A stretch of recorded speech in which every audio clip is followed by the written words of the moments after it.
When it comes to event photography, unless you're the paparazzi, you really don't want to be pointing your flash directly at your subject. However, this is what you should be doing. Stay tuned.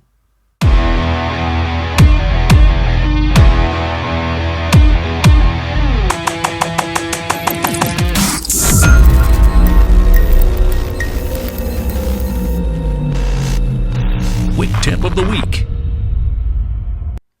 Welcome to FlashFilm Academy. My name is Ty Turner. I'm a creative director here at FlashFilm Media and a former Army combat photographer. And if this is your first time watching one of our videos, this channel is designed to help people like yourself turn your passion into profit. We like to use the term contentpreneurs. So make sure you hit that thumbs up, hit that subscribe button, click that notification bell so that you can be notified on our latest videos, and let's get to it.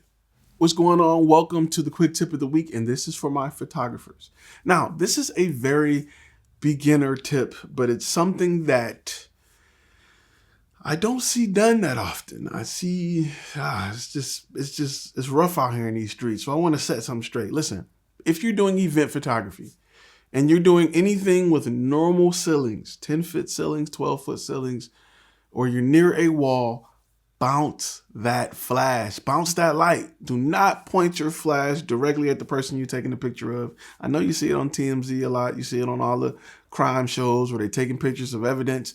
You don't want the people you're taking pictures of to look like evidence. That's not cool, bro. You want to bounce that light. Bounce it off a wall, bounce it off a ceiling.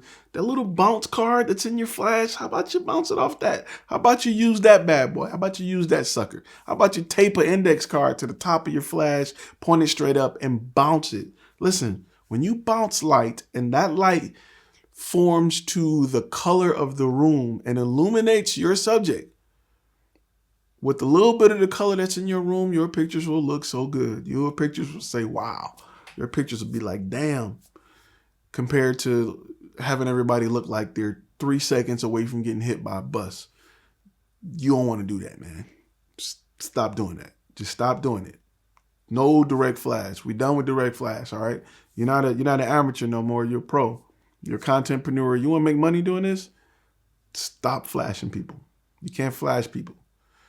You know what I mean. Anyway, so bounce that light. If you're near a wall, turn it and bounce that light. If you got a ceiling, crank that flash up, bounce that light. Now you understand why people are starting to get more powerful flashes, because they want to bounce it.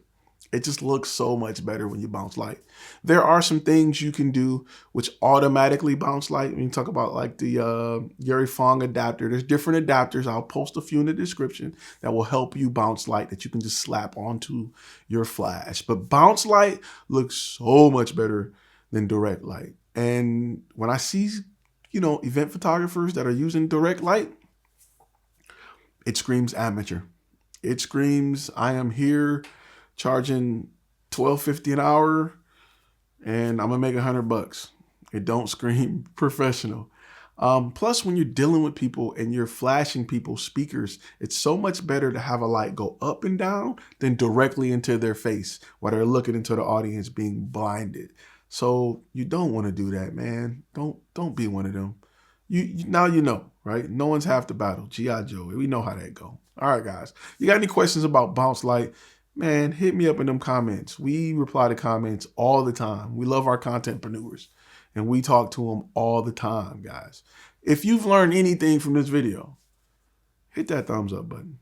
Make sure you hit that subscribe button. Make sure you got the notifications turned on so you can know when we pop up new videos, when we out here. And make sure you like, share, subscribe. All right, guys? You feel what I'm saying? You feel me?